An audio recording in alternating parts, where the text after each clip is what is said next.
parkinsonianos, ¿ya? Al silencio, entonces vamos. Vamos a ir un poquito a los antiparkinsonianos de frente, ¿ya? Y luego vamos a hacer los antiepilépticos. Trato de seguir no venir un poco más. ¿Dónde está? Ahí está. Vamos a ver.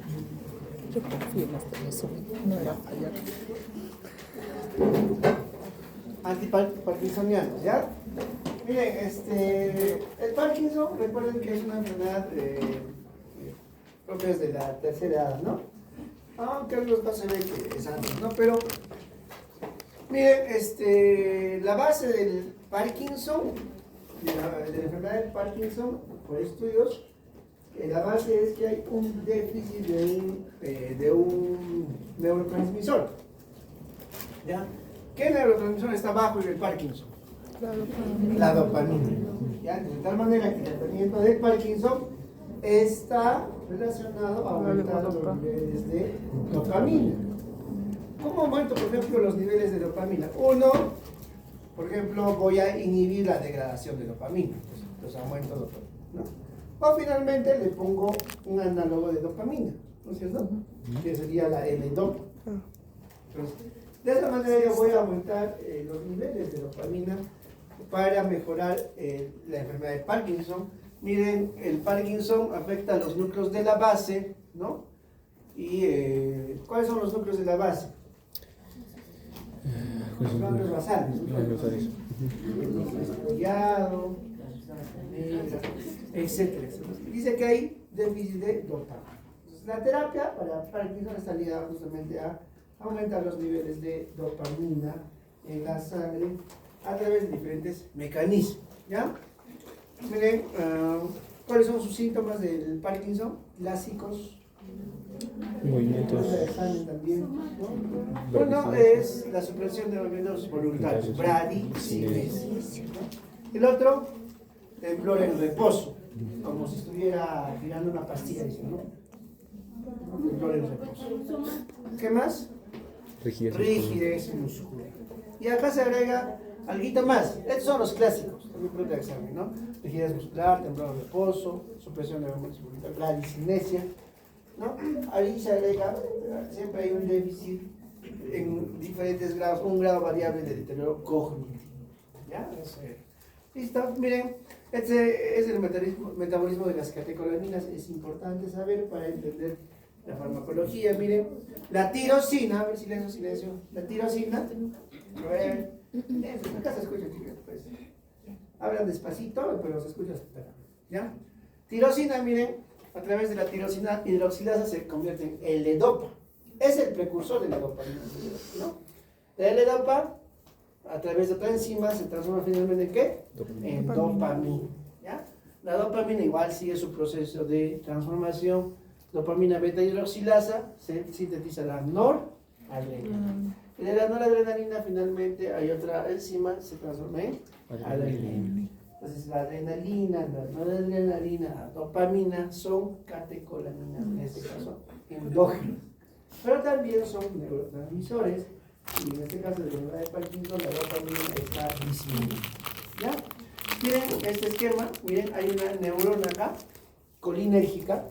¿Qué es una neurona colinérgica?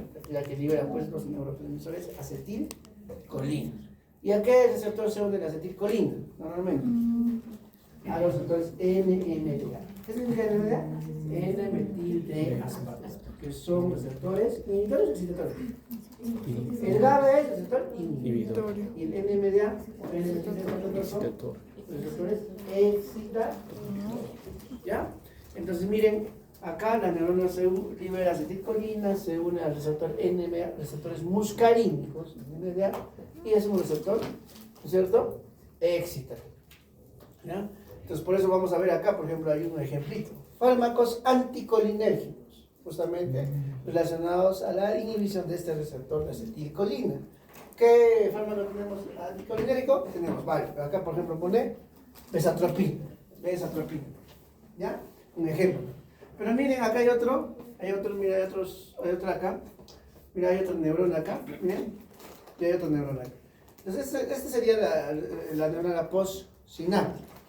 Y acá sería la neurona presináptica, ¿no? En la presináptica hay un metabolismo de la dopamina, ¿ya? De la L-dopa. Miren cómo va. Acá vamos a borrar mejor ese sitio, no deja ver. Aunque sí se ve. ¿Se ve? Sí. Acá dice L-dopa, ¿no es cierto? ¿Ya? La L-dopa a través de una dopa descarboxilasa se produce Dopamina. dopamina. Después la dopamina no se libera al intersticio y se va a unir a quién? A su receptor de dopamina, en este caso D2. ¿Ya?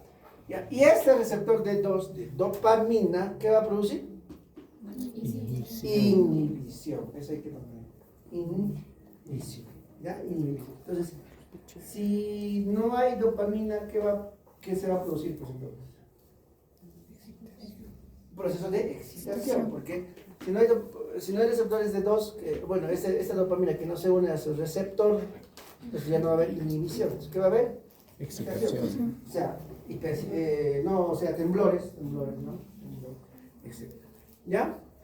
Entonces, miren, cómo yo puedo, y además, miren, acá es muy importante, esto es la enzima monoaminooxidasa B, porque hay también monoaminooxidasa A.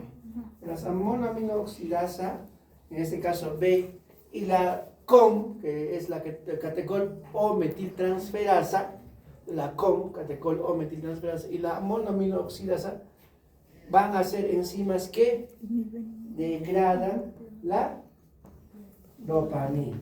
Por eso existen fármacos. ¿Cómo aumenta la dopamina? Si estos MAO, B y COM van a degradar la dopamina. Por ejemplo, hay inhibidores de la monoaminooxidasa, por ejemplo.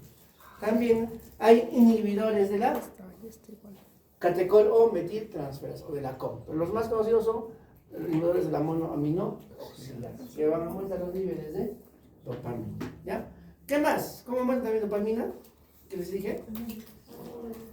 Le doy dopamina. En este caso la L-dopa. El fármaco que se usa bastante para la Parkinson es la levodopa. Levodopa, ¿no? Entonces miren, aquí está el precursor de la dopamina, que es la L-dopa, ¿no? Miren, la L-dopa se transforma en dopamina, se une a su receptor, ¿no? Ahí están los receptores periféricos D2, ¿no? Acá, a este lado también la L-dopa se va a la otra neurona. La L-dopa a través de la dopa descarboxilasa se transforma en dopamina. La dopamina se libera. Y la monoaminooxidasa y la COM van a ser enzimas que van a degradar la dopamina. ¿Ya? Y la dopa descarboxilasa, ¿qué va a hacer? Va a transformar la L-dopa en dopamina. ¿Ya? Entonces, más o menos ese esquema hay que seguir. Por ejemplo, ¿no? Entonces, la dopa descarboxilasa, ¿no? Hay fármacos que inhiben la dopa descarboxilasa, que es la famosísima carbidopa, o también la benseracina, ¿ya? La carbidopa, entonces, se usa siempre L-dopa, que es la dopamina en sí que le va a dar el paciente. La L-dopa, ¿quién es la forma, digamos, más eficiente? ¿La dopamina o la L-dopa? Dicen al revés, la L-dopa, ¿ya? La L-dopa que es levogirodopa, que es la, digamos, la más eficiente. Porque si solo tengo dopamina, no voy a mejorar el paciente. Necesito L-dopa. L-dopa. Por eso es que doy L-dopa, ¿ya? Entonces, miren, por eso es que no quiero que esa L-dopa se transforme en dopamina, porque la más eficiente es la L-dopa. Entonces, por eso tengo fármacos que inhiben, que van a inhibir esa enzima dopa descarboxilasa, como por ejemplo la carbidopa. Entonces, ¿cuál será mejor? ¿Qué fármaco será mejor? ¿Solo L-dopa? ¿Solo carbidopa? ¿O la asociación entre L-dopa más carbidopa? Han hecho un estudio. Entonces, históricamente sería mejor asociar L-dopa, que es lo que me falta, más un inhibidor de la dopa descarboxilasa para que se mantenga más tiempo la L-dopa. Entonces, en este caso, carbidopa. Entonces, hay fármacos que asocian levodopa más carbidopa y hay fármacos que asocian levodopa más benseracina, que son inhibidores de la dopa descarboxilasa. Hay otros fármacos que van a combinar levodopa más más inhibidores de la COM, que es el inhibidor de la catecol o metiltransferasa, ¿no? Y van a inhibir la COM, entonces ya no se va a degradar la dopamina también, ¿ya? Entonces vamos a ver, ahí tenemos, ¿no? Toda la serie del metabolismo de toda la L-dopa, ¿no? Entonces miren, aquí está este cuadro también me gusta, es bastante interesante. Miren la diferencia entre Parkinson y enfermedad de Huntington, ¿ya? ¿Qué pasa? Miren, la sustancia negra tiene una neurona que funciona en base a dopamina, ¿cierto? ¿Qué es la dopamina? ¿Qué hace la dopamina? Inhibe. Inhibe, ¿cierto? Inhibe. Y miren, se une, escuchen bien, se une una neurona, acá hay una neurona de acetilcolina que se une con el GABA. Entonces, ¿qué pasa en el parkinsonismo? No hay esta neurona dopaminera, ¿cierto? No hay neurona dopaminera. ¿Ya? ¿Qué más? Acá, en la Corea de Huntington, ¿qué pasa? Mira, igual sigue haciendo este ciclo, no sé, acetilcolina, GABA, dopamina. Sí hay neurona dopaminérgica, lo que no hay, ¿qué cosa es? La neurona GABAérgica. Ahí se diferencia, ¿no es cierto? Ahí se diferencia. Entonces, por ejemplo, hay también preguntas de examen, ¿no? ¿Cuál es la diferencia entre Corea de Huntington y Parkinson, ¿no es cierto? Primero hay una diferencia molecular, o sea, a nivel de neuronas, ¿no? En el Parkinson hay una déficit de neuronas dopaminérgicas y en el Huntington hay un déficit de neuronas GABAérgicas, ¿no es cierto? Entonces, si hay un déficit de neuronas GABAérgicas, ¿qué va a prever? O sea, ¿qué va a sobresalir? ¿La inhibición o la excitación? No, la inhibición. Cuando hay ausencia. GABA. No hay GABA, ¿no? Entonces no hay Excitación. No hay inhibición, entonces hay peor Excitación. ¿Listo? Entonces, la clínica realmente es un poquito diferente. No me acuerdo cómo podemos la clínica de. A ver, ¿cómo es la clínica de Huntington? Ay, yo no sé. A ver, No sé, me gusta, pero me lleva todo. ¿La clínica de qué? De Hodgkin. Ah, de Huntington. Huntington. Sí, Dorla. A ver, ¿cuál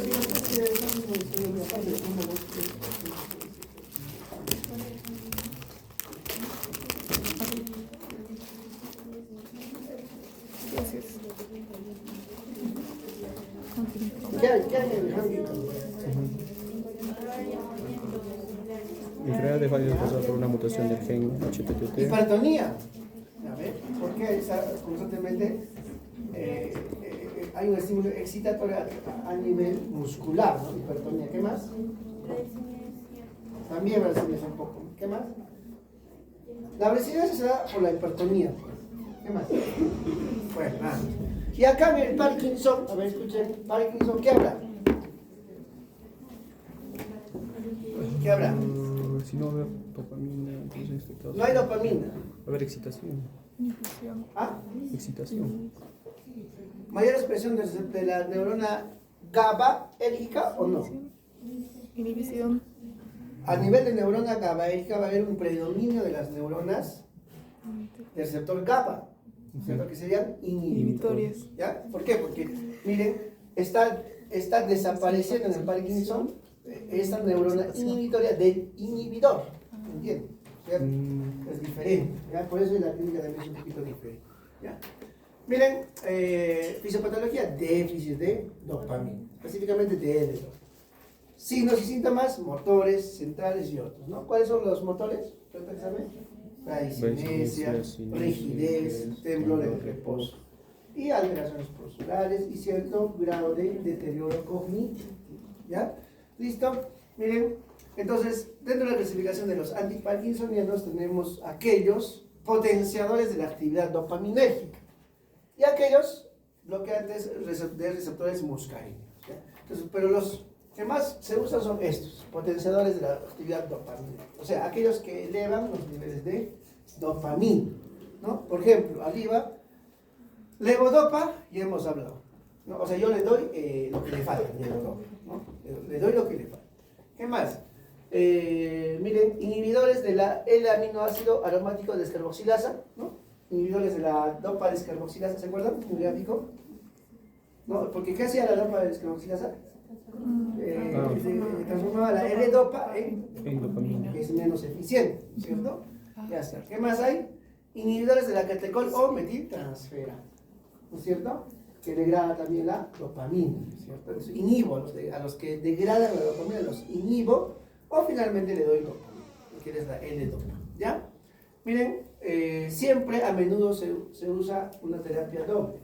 Levodopa más carbidopa son de tratamiento de elección, ¿ya?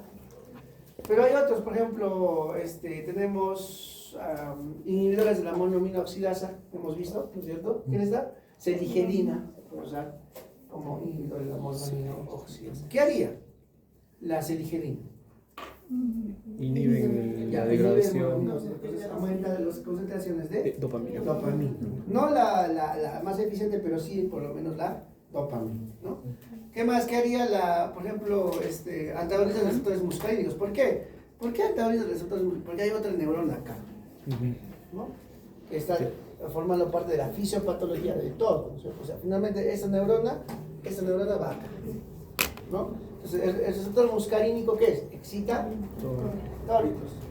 Requiero bloquear ese receptor excitatorio del receptor muscarínico, lo bloqueo con antimuscarínico, ¿no? ¿Ya está? Entonces, miren, también por eso están bloqueando estos receptores muscarínicos, que no es, digamos, el tema de, ¿ya?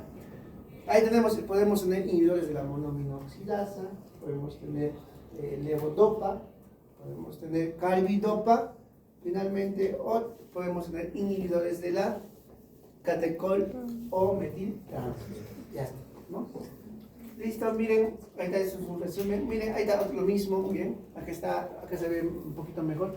La levodopa, miren cómo a través de estos enzimas se va a transformando en la periferia, en el encéfalo, miren, las monoaminooxidasa y la catecol o metiltransferasa, como lo transfieren. Entonces, con seligelina inhibo la monoaminooxidasa, ¿no? Con ese fármaco tolcapona inhibo catecol o metiltransferasa. Arriba, con carbidopa, ¿qué inhibo?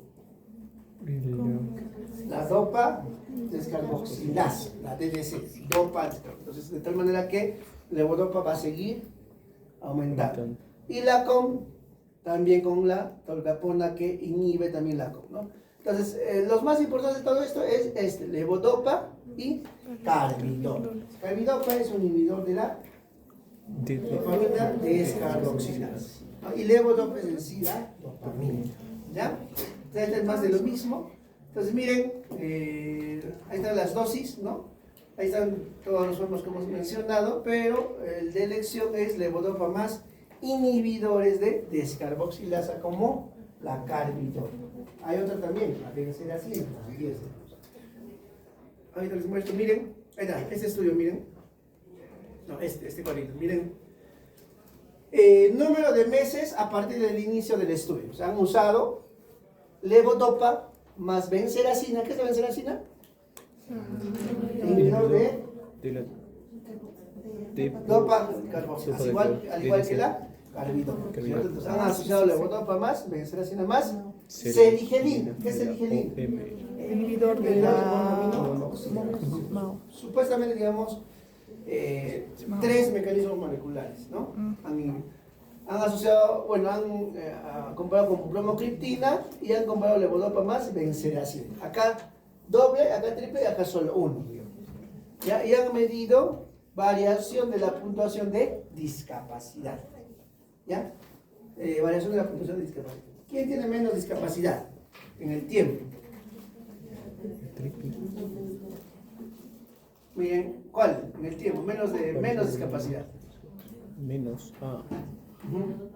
La que mejora, o sea, puede ser negativo también. Levodopa más benseracina, ¿cierto? Y la bromocriptina más o menos ahí. Y incluso si han asociado 3 que supuestamente o teóricamente podría funcionar mejor, ha tenido menos resultados que la terapia de humano. Por eso son los estudios. Por ejemplo, en el COVID, fisiopatológicamente la citromicina tenía un efecto en todo el ciclo del COVID, pero fisiopatológicamente, pero en los estudios no se demuestra, ¿no? Igual hay la oxicloroquina, la cloroquina, o sea, para llegar de A hasta la Z hay varios procesos moleculares, ¿no es cierto? De A a B, de B a C, etcétera, etcétera, hasta la C. Cada proceso yo puedo inhibir, ¿no? Y para ver su resultado, si es efectivo o no, tengo que hacer los estudios pues, clínicos, ¿no? Por eso han puesto acá levodopa más benzoato. De elección para el tratamiento de Parkinson es levodopa más un inhibidor de dopa descarboxilasa.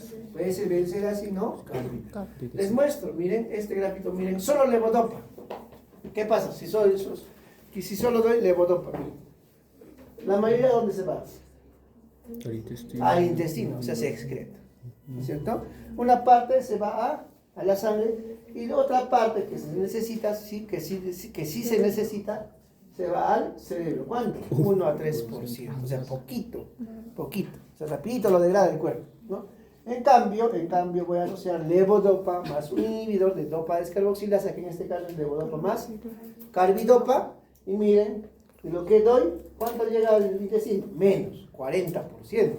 Comparado con el 70% es 30% menos, ¿no? ¿Qué más? A la sangre, 50%, acá 30, 20%, ¿no? Acá más. Pero miren cuánto llega al cerebro.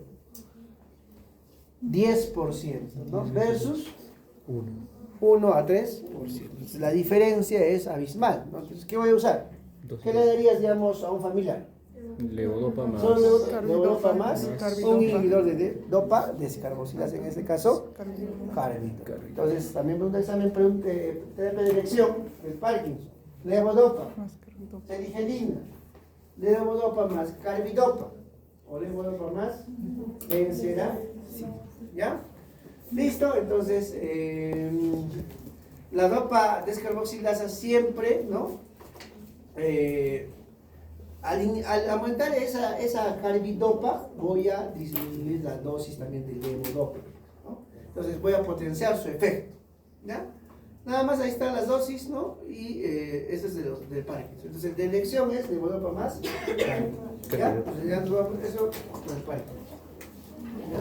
Ahora nos vamos a ir a fármacos epilépticos, ¿ya? Un poco más.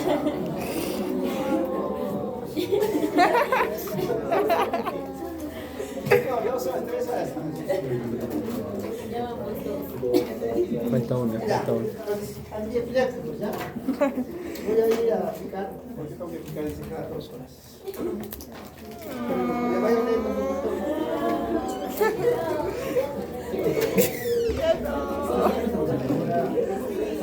Los anticonvulsivantes les dije, sobre silencio, les dije que los anticonvulsivantes no desaparecen en el foco epileptógeno, ¿ya? El foco sigue ahí. Lo que hacen es disminuir la intensidad de la descarga, ¿ya? Por eso es que es difícil, por eso existe el término de estatus superrefractario, ¿ya? Porque no todos los anticonvulsivos van a anular el foco. Además son miles de focos convulsivos. Entonces es difícil en realidad el manejo del estatus convulsivo, ¿ya? ¿Listo? Entonces, ninguno suprime. Ahora, por ejemplo, la fenitoína es un anticonvulsivante. ¿Qué hago para suprimir esa descarga eléctrica? ¿Qué haría? A nivel molecular. ¿Qué significa a nivel molecular esa descarga eléctrica? Que se aperturan canales de sodio. ¿Qué tengo que hacer? Bloquear canales de sodio, ¿no? Pero las células nerviosas no son las únicas células eléctricas. ¿Dónde más hay? Corazón. Por eso que, digamos, por ejemplo, la fenitoína puede de alguna manera tener efectos cardiovasculares, porque no solo bloquea el canal de sodio del cerebro, no bloquea, también puede bloquear canales de sodio del corazón y eventualmente puede producir bloqueos auriculoventricular. Son un poco frecuentes, pero ahí están sus efectos colaterales, ¿ya? Listo, miren, este es el electroencefalograma, como hay un paroxismo, ¿no? Hay un periodo silente y luego hay descargas eléctricas. Como les mencioné, las más conocidas que se manifiestan son las tónico-clónicas, ¿no? Pero no son las únicas, ahorita vamos a ver, a repasar un poquito, miren, hay la clasificación de crisis epilépticas o crisis convulsivas, es lo mismo, crisis convulsivas o crisis epilépticas parciales o generalizadas. Parciales, ¿qué significa? Facilito, parciales focales localizadas. Focal, ¿qué significa? Polifocos, ¿no? O sea, una sola, un foco, ¿no? En cambio, crisis generalizada es todo el cuerpo. Por eso ahí vienen las tónico-clónicas, más conocidas. ¿Su otro nombre de las tónico-clónicas cuál es? Epilepsia tipo gran mal. Es un nombre antiguo, gran mal. No tónico-clónicas. Esas clásicas que vemos ahí, que se asustan en esas cosas, ¿no? Esas son generalizadas. O son parciales o son generalizadas. Ahí, la clasificación es son parciales o son generalizadas. Generalizadas crisis tónico-clónicas o epilepsias de tipo gran mal. Después, ya no son tónico-clónicas generalizadas, sino son las que se notan poco, lo contrario. O sea, si uno es así, toda bien a la vista, ¿no? La otra es, ya no se nota, por eso se llama crisis de ausencia o pequeño. Las crisis de ausencia, por ejemplo, puede haber destellos, ¿no? ¿Cómo diagnosticarías eso? Tienes que hacer un electroencefalograma, ¿no? O puedes haber solo mioclonías de ciertas zonas. A ver, silencio, por favor. ¿Ya? Puede haber solo mioclonías de ciertas zonas. Entonces, esas son crisis de ausencia, ¿no? Esas son en las generalizadas. Y en las focales, epilepsia psicomotora, epilepsia motora parcial, dependiendo de la zona del cerebro afectado. ¿Ya? Aquí está, miren, este es el argentino, crisis parciales y crisis generalizadas. Crisis parciales, ya está. O son simples o son complejas. Simples, sin alteración de la conciencia. Complejas, cuando hay alteración de la conciencia. Ya está. Y las generalizadas, ¿cuáles son? O son tónico-clónicas, o son tónicas, o son clónicas, o son un mix. ¿Ya? Entonces, ahora, la terapia de todas estas crisis va a ser un poco complicada, pero por ejemplo, para crisis de ausencia, generalmente se usa ácido valproico. Fenitoína para crisis de ausencia no va mucho. Fenitoína ya no es de elección, pero se sigue usando, es el más usado. Fenitoína más, por ejemplo, va para convulsiones tónico-clónicas. Pero para crisis de ausencia, mioclonías, focales, todas esas, digamos más ácido, bueno, eso vamos a ver. Ahora, la fisiopatología del mecanismo de acción es bien complejo, es variado, muy variado de cada uno de los anticonvulsivantes. ¿Ya? Ahí también miren, de acuerdo pues en una generalizada tónico-clónica puede usar la motrigina, levetiracetam, topiramato, etc. Ahorita vamos a ver, vamos a pasar, ¿no? Este mismo gráfico se repite. No sé si es el mismo, no es diferente, ¿no? Este sí es el mismo, ¿no es cierto? Y también, no sé, es el mismo. Realmente vives con el artículo, ¿cierto? ¿Ya? Solo que es diferente. Pero acá miren, pero hay también diferentes bibliografías. Unos dicen, por ejemplo, unos dicen que el levetiracetam no tiene mecanismo de acción. El otro libro dice someramente que sí tiene un mecanismo de acción. Vamos a ver los dos puntos de vista, ¿ya? Estos son pues de investigaciones, no hay artículos muy actuales en esto, ¿ya? Pero miren, por ejemplo, arriba, ¿qué está bloqueando acá? Canal de sodio. Canal de sodio, voltaje dependiente. Porque la mayoría de convulsiones son descargas eléctricas dependientes del canal de sodio, ¿cierto? Entonces, ¿qué voy a tener? Ahí también. Benzodiazepinas, por ejemplo, van a inhibir canales de sodio voltaje. Entonces, pero no es el único mecanismo de la convulsión. Ay, miren cuántos canales y cuántas vías moleculares, ¿cierto? Miren, por ejemplo, la CBZ significa acá carbamazepina. Carbamazepina. Inhibe canal de sodio voltaje. Benzodiazepinas. Y el otro más que quiero que recuerden, ácido valproico. ¿Ya? Ácido valproico, carbamazepina, topiramato, benzodiazepina, lamotrigina. ¿Ya? Esos son inhibidores del canal de sodio. ¿Ya? Nos vamos abajo, miren. ¿Recuerden el GABA qué cosa es? ¿Qué receptor es? Super inhibidor. Ya, es un receptor inhibitorio. Entonces, ¿qué tengo que hacer con el receptor GABA? ¿Anularlo o estimularlo? Estimularlo. Estimular el receptor GABA, o sea, el efecto inhibitorio para que deje de convulsionar, ¿cierto? Entonces también, ¿quiénes actuaban sobre el receptor GABA? Barbitúricos. Otro, Benzodiazepinas. Ahí está, los barbitúricos y las benzodiazepinas. Miren, en este libro dicen que El levetiracetam, por eso le he puesto el ojito, levetiracetam, tiene un efecto sobre el receptor GABA, es un agonista GABA, ¿no? Y ¿qué anticonvulsivante hace referencia? Inicialmente se había descrito que era semejante al GABA, por eso se llama gabapentina, ¿ya? Gabapentina es un anticonvulsivante que inicialmente pensaban que tenía el mismo efecto que un receptor GABA, pero luego se dijeron que no le dice que tiene otro mecanismo de acción, pero en fin, algunos libros sí describen que tiene un efecto acá, igual que tan igual como los barbitúricos o como las benzodiazepinas, ¿no? Pero lo último que dicen es que no, se ha quedado con ese no, pero no está relacionado al GABA, tiene otro mecanismo de acción, ¿ya? Miren, ya, nos vamos acá. Recuerden que hay otra neurona acá. ¿Qué neurona? Excitatorio. ¿Qué receptor vamos a recordar excitatorio? La N-metil de aspartato, ¿no? O NMDA. ¿Qué neurotransmisor recordamos ahí? Acetilcolina. Acetilcolina, que son receptores excitatorios. ¿Qué voy a hacer con esos receptores?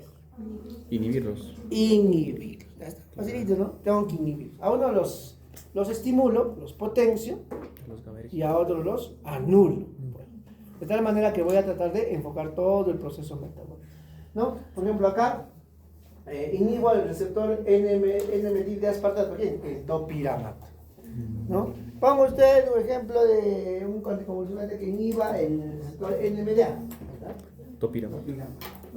Tres anticonvulsivantes que sean agonistas del GABA, ya está. Solo tres anticonvulsivantes que inhiban el canal de sodio voltaje dependiente. Tienen como 12, ¿ya? Y acá miren, nos vamos a otros canales, que son los canales lentos de calcio. Acá. Canal de calcio tipo T. ¿Qué van a inhibir al canal de calcio? Porque el canal de calcio también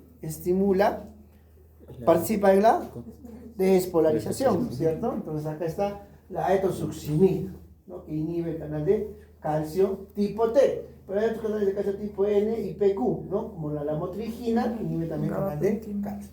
Ya, con que sepan que inhibe el canal de calcio, todos estos, la etosuximida y la lamotrigina y también la gabapentina, suficiente. Entonces la gabapentina, como mencioné antes, le dieron el nombre de gabapentina porque se creía que actuaba sobre el receptor GABA, pero no. En este caso voy a mencionar que actúa inhibiendo receptores de canales de calcio, ¿no? Inhiben canales de tal manera que ya no se despolariza nada. ¿Ya? ¿Listo? Este es diferente, pero que es casi lo mismo, también lo mismo, están todos los anticonvulsivantes, ¿no? Es lo mismo. No, acá está, miren, este canal de sodio, voltaje dependiente. ¿Qué pasa? Miren, por ejemplo, la carbamazepina, fenitoína, pregunta esa, fenitoína, topiramato, carbamazepina, ¿qué hace? Como que cierra, ¿no?, la compuerta intracelular del canal de sodio. Entonces ya no pasa sodio, o pasa poco, ¿no? Es lo que dice, o pasa poco. No deja de pasar, pero pasa poco, ¿no? Entonces ya voy a tener poco sodio que va a atravesar la membrana y voy a dejar el proceso de despolarización. El otro, ¿qué canal es? Calcio, ¿no? Mira, reduce, en realidad no se ve que reduce el flujo de calcio. No totalmente, pero sí reduce el flujo de calcio, ¿no? Que también va a intervenir en la despolarización, ¿no? El ácido valproico o valproato, que es la forma activa, y la etosuximida. ¿Ya? ¿Listo? Entonces, esos, básicamente, si queremos recordar, es todo esto, ¿no? Entonces, algunos inhiben los canales de calcio, otros inhiben los canales de sodio voltaje dependientes, otros son agonistas del receptor GABA y otros son antagonistas del receptor NMDA o N-metil de aspartato. O sea, por todos lados. Yo puedo combinar teóricamente. ¿Cómo tratarías una convulsión entonces? Y hemos llegado alguna vez en la última. Hemos dado benzodiazepinas endogenosas, hemos dado anestésicos locales, hemos dado topiramato, hemos dado gabapentina, hemos agregado levetiracetam, hemos agregado fenitoína, hemos agregado todo. O sea, por todo lado, y el paciente seguía, ¿no? ¿Qué nos faltaba? tiopental, ¿sabes? Que no hay, ¿no? Que no hay. Pero entonces, va uno, si se dan cuenta, son varios procesos metabólicos. Solo como, o sea, cada fresita que ustedes ven puede ser inhibida. Mientras se conozca esa empresa bien, puede ser inhibida. Y ahí vienen las investigaciones de los fármacos, pues, ¿no? Entonces, bueno, cuando hay el estatus epiléptico súper se trata de anular todos los procesos, pues, ¿no? Puedes anular canales de calcio, el NMDA, potenciar el GABA, anular canales de sodio, etcétera, etcétera, etcétera. ¿Ya? ¿Listo? Entonces, miren, acá que vemos las benzodiazepinas, ¿qué hacen? Inhiben GABA. Acá es el canal de... No, ese es el canal de cloro. Entonces, ¿qué hace? Apertura más bien el canal de cloro. ¿Para qué? Hiperpolarización. Hiperpolarización la membrana y no se Transmite. el impulso nervioso. ¿Ya está? Ahí también miren todo el resumen de Goodman, ¿no? Ahora, si vemos, por ejemplo, lo que más hay montones de cosas es en el levetiracetal y en la gabapentina, ¿no? Los demás casi coinciden. ¿No? Pero para temas de examen mejor quedémonos con este gráfico, ¿ya? Sí, está bien. Con este gráfico, ¿sí? Para que no haya confusión. Con este gráfico, ¿ya? Listo, entonces ahí está Goodman, ¿no? Clasificación, miren, esto en cuanto al tiempo, los de primera generación, segunda y tercera generación. Primera generación antes de 1990, miren, el clonazepam, carbamazepina, ácido valproico. No, segunda generación a partir de 1990, tercera generación recién, ¿no? Privaracetal es lo que está entrando bastante, ¿no? Menos efectos colaterales, ¿no? Pero no todo se usa, ¿no? Ahora, ¿qué anticonvulsivante se usa en dolor neuropático? Gabapentina, ¿ya? Gabapentina. Ahora, la gabapentina tiene poco efecto anticonvulsivante, o sea, no se usa más pero se usa bastante como para el dolor neuropático en pacientes diabéticos, ¿ya? En niños sí tiene buen efecto la gabapentina. Ahora, ¿Para qué era? fenobarbital, recuerden, de elección bastante usado en neonatos con síndrome convulsivo. En pediatría, en neonatos, bastante usado el fenobarbital. Fenitoína no es de elección ya, no es de primera línea, pero es el más usado. Ustedes van a encontrar, así como les van a encontrar el fenitoína.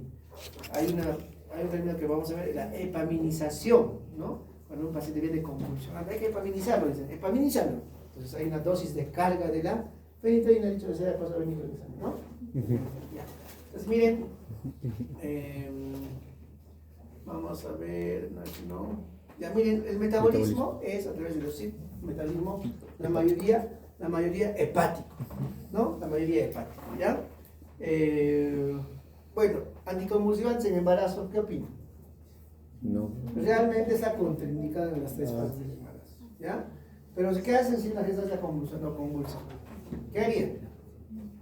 Es un poco difícil, ¿no? Entonces ahí recomiendan explicar el riesgo-beneficio del uso de anticonvulsivantes en la paciente esta, ¿ya? Porque si ya se ha embarazado, pues no sé, hay que suspenderlo más claro, ¿no? Pero tiene con riesgo de convulsión, ¿no? O que pues se haga teratogénico, ¿no? ¿Listo? Miren, aquí está, miren, de elección, crisis de ausencia, ácido valproico, ¿no? Yo alguna vez también, o sea, cuando se hace igual, vamos a ir leyendo, ¿no? Una anécdota también, cuando había justamente ese caso de estatus epiléptico de la UCI, que estaba sedado en máquina, jovencito, ahora está caminando, ¿no? Pero era joven, es 21 años, con encefalitis autoinmune, y tenía pues convulsiones de tipo así, gestuales, ¿no? Las mejillas, hacía ese movimiento de succión, así como, no hacía esos movimientos mecánicos, ¿no? Entonces, nosotros estábamos dando todo menos ácido, ¿no? Entonces, como una crisis de ausencias esa, ¿no? Claro, crisis parcial. Entonces, vino el neurólogo, ¿no? Después de 2 semanas, después de 5 interconsultas, creo, no venía. Y, ¿por qué no le andaba ácido valproico? Y justamente era por esto, ¿no? Porque, claro, ese rato nos mecanizamos, ¿no? Fenitoína, carbamazepina y todo, y no estamos pensando en el tipo de convulsión que está viendo, ¿no? Focal. Entonces, si es focal, un poco, no es tónico-clónica, nos enfocamos más con el uso de ácido valproico. ¿Ya? ¿Para qué? Recuerdo. Dos tips. Sí, entonces, bueno, ese pacientito se fue a Lima, estuvo 6 meses, bueno, ya está caminando, ¿no? Un poco psicológico, pero... Ya, para estatus epiléptico, ya la elección es lorazepam. Ya lorazepam, estatus epiléptico. Bien, para convulsiones tónico-clónicas también se puede usar ácido valproico y carbamazepina, ¿ya? De primera línea. Pero si no tenemos esto, más hay lo que hay. ¿Qué es lo que más hay? El más usado. Fenitoína. Fenitoína, ¿ya? Fenitoína. Y si digamos para crisis de ausencia no hay ácido valproico, no hay lamotrigina ni tosusamida, podemos usar fenobarbital. Lo malo que fenobarbital hay, pero es un poquito escaso, ¿ya? Listo. Fenitoína ya reduce la propagación de la crisis, más no elimina el foco epiléptico. ¿Ya? ¿Qué produce fenitoína? Sobre todo en los niños que toman el jarabe, produce esto. El crecimiento de las encías, hipertrofia de las encías, ¿no? Hace que el rasgo facial sea tosco, ¿no? Hirsutismo. Por ejemplo, una mujer en edad fértil, ¿no? Que convulsione y tome fenitoína, hirsutismo, ¿cómo lo verá? ¿No? Un poquito que para el sexo femenino no, porque va a producir hirsutismo, ¿no? Entonces, así van manejando, ¿no? Alguna vez he visto esto, ¿no? Al doctor lo van y después le sacan toda esta tontería. ¿Ya? No es de primera línea, he dicho, la fenitoína, pero sí es el más usado. ¿Ya? Es el más usado. Puede producir bloqueo, efectos colaterales que no le he puesto acá, bloqueo AB de primer, segundo, hasta de tercer grado. Ya hay un tiempo para separar la fenitoína, vamos a ir ahorita, ya, mejor vamos ahí, ¿dónde está esto? Acá. Ya miren cuánto la dosis de carga por vía endovenosa. 20 miligramos. 20 miligramos por kilo. Por ejemplo, viene convulsionando, le pones diazepam y luego le tienes que epaminizar. Epaminizar significa dar dosis de carga de fenitoína. ¿Cuánto cuesta, doctora? 50, 80. Y si te damos 20 miligramos por kilo, ¿cuánto sería? 1600 miligramos. Cada ampolla de fenitoína viene de 100 mililitros. ¿Cuántas ampollas vamos a necesitar? 16 ampollas. Lo diluyes en cloruro de 100. ¿Y lo pasas en cuánto tiempo? ¿En un minuto? No, va a ser parte. No, miren, acá, miren. Infusión, ¿no? De mantenimiento. ¿No? ¿Dónde está? A ver. 50 miligramos, 20 miligramos por kilo a 50 miligramos por minuto. O sea, 50 miligramos por minuto. ¿Hemos sacado cuánto? 1600 miligramos, ¿no? ¿Cierto? Sacas un regla 3 más o menos, no sale 5 minutos ni 20. No, bueno, ni 15, o sea, puede salir media hora. O sea, tiene que, ¿cuánto? 32, ¿no? 32 minutos, o sea, tiene que pasar lento. ¿Ya? Y luego le continúan con la dosis usual de fenitoína en adultos de 100 cada 8 horas vía endovenosa. ¿Ya? Entonces no se olviden de la fenitoína. Este término de epaminizar es bastante usado. Hay que epaminizar. Epaminizar no existe como tal, pero sí se refiere a la administración de dosis de carga de fenitoína. Esa dosis de carga de 20 miligramos por kilo. O administrar fenitoína o imprégnale con fenitoína. Así dice en el libro. Imprégnale con fenitoína. ¿Ya? Ya está, fenitoína. Ácido valproico de elección para crisis de ausencia. ¿Ya? También se puede usar tónico-clónicas, pero en crisis de ausencia va bien. ¿Ya? Efectos adversos tiene hartas interacciones medicamentos, efectos adversos, ¿no? Miren, molestias digestivas, insuficiencia hepática, toxicidad hepática, ¿no? Y reacciones alérgicas, ¿no? Bastantes reacciones. Una vez un pacientito estaba bien con fenitoína, luego no sé por qué pasó, no estaba controlando bien de lo con fenitoína y le cambian ácido valproico, ¿no? Y un Steven Johnson, La primera vez. Y la familia, pues, ¿no? Negligencia. A veces es un poco impredecible eso, no se sabe. Bastantes reacciones alérgicas, en general con todos los anticonvulsivos, ¿ya? Con todos. ¿Ya? Por ejemplo, los pacientes con síndrome de Down son bastante atópicos, tienen alergia a todo, ten cuidado, ¿ya? Y justo ese paciente era un paciente con síndrome de Down que le habían cambiado, pues, y ha hecho un estenosis, ¿no? Estenosis es como una quemadura, ¿no? Luego se cicatrizó y sí se recuperó, ¿no? Se fue al tratamiento. ¿Ya? Recuerden que aumenta las concentraciones del GABA, ¿no? A nivel del GABA. ¿Ya? Nada más. Carbamazepina, ¿qué hace? ¿A qué nivel? Claro. En canales de sodio. Bien. Bueno, no solo, algunos anticonvulsivos también actúan en varios sitios, no solo en uno. ¿Ya? En todas las formas de epilepsia, excepto en las crisis de ausencia. La carbamazepina no va en crisis de ausencia. Otro uso frecuente de la carbamazepina, a pesar que es un anticonvulsivante, es para el tratamiento de diabetes insípida. ¿Ya? ¿Han hecho diabetes insípida? ¿Nefrología? ¿O endocrino? Una de esas dos son diabetes insípida. Se da bastante. Diabetes insípida, la causa, por ejemplo, es un paciente con TEC severo. Una de las causas. TEC severo y empieza a orinar.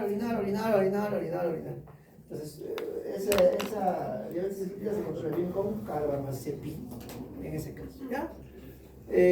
Bastante efectos secundarios, reacciones alérgicas, ¿no? Listo, miren, ¿ves? Cuando un paciente está con TEC severo, empieza a orinar harto. ¿Cómo va a estar el sodio? Disminuido. Hiponatremia. Cuando orina. Orina más agua que sodio. Hiper. Por eso se usa carbamazepina en espacios con TEC severo. Porque va a nivelar los. ¿Qué va a producir? Hiponatremia. ¿Ya? Por eso. ¿Ya? Entonces, usimida. También se usa como anticonvulsivante. No está usado, vamos a pasar esto. Vigabatrina también vamos a pasar. La motrigina, bastante usado en niños, la motrigina, en adultos también. ¿Ya? Miren, inhibe la liberación de aminoácidos excitatorios también, ¿no? Convulsiones tónico-clónicas generalizadas, ¿no? La motrigina. ¿Ya? Bastantes pacientes tienen con la motrigina.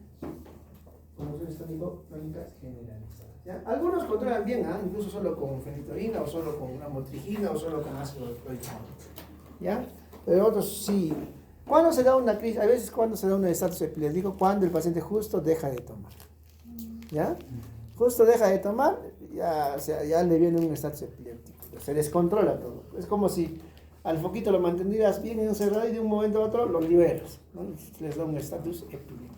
¿Ya?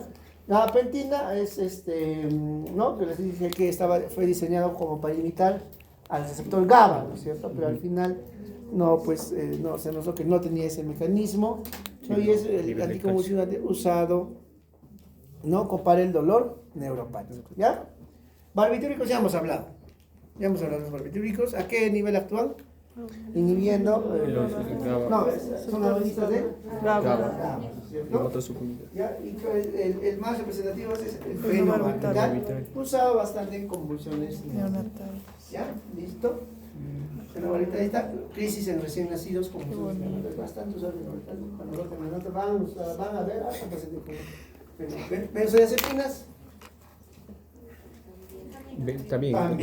¿Qué benzodiazepinas? A ver, dime uno. Diazepam.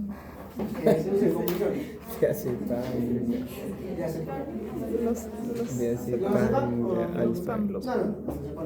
No, es convulsiones. Claro, midazolam. ¿Ha dicho qué dijiste? Diazepam, ¿no? Midazolam. Clorazepam. Benzodiazepinas. Clorazepam. ¿Qué es el examen? De elección de taxa epiléptica. Midazolam, clonazepam, ¿Otra vez benzodiazepina? clona. bueno, no, para el no. Y a mí no tenemos pero otra vez lo vas a dos secuela neuro. ¿Ya? Entonces, vamos a hablar. Vamos a El compañero, pues, que está... dosis, miren, recuerden la dosis de la carbamazepina, 200 miligramos cada 8 horas, ¿no? 200 miligramos. Tenemos carbamazepina. Fenitoína, ya, lo que me interesa es esto, el endovenoso. El endovenoso. 20 miligramos por kilo, dosis de carga, y luego, ¿a qué velocidad? 50 miligramos por minuto. ¿Ya? Miren, después la dosis de gabapentina. 400, bueno, esto ya, 400, día 1, día 2, día 3, día 4, varía un poco, ¿no? Y el levetiracetam, sí, dosis máxima 2 gramos. O sea, se puede dar 1000 miligramos cada dosis. Levetiracetam, bastante suave levetiracetam. El famoso Keppra, a ver, busquen en internet, Keppra, de marca. Vamos que busquen.